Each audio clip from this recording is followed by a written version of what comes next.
As this Russian tank had been immobilized on a field, the crew was abandoning the tank while this Ukrainian drone was positioning in for a perfect hit.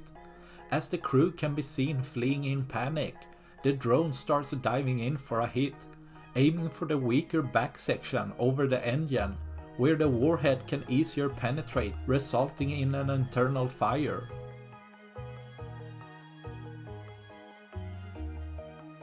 As the drone hits perfectly, the drone starts the internal fire, which often leads to an ammunition cook-off, as seen with this tank also, which result in a completely destroyed multi-million-dollar tank with the help of a cheap drone, reducing Russia's tank force, leaving one less for tomorrow.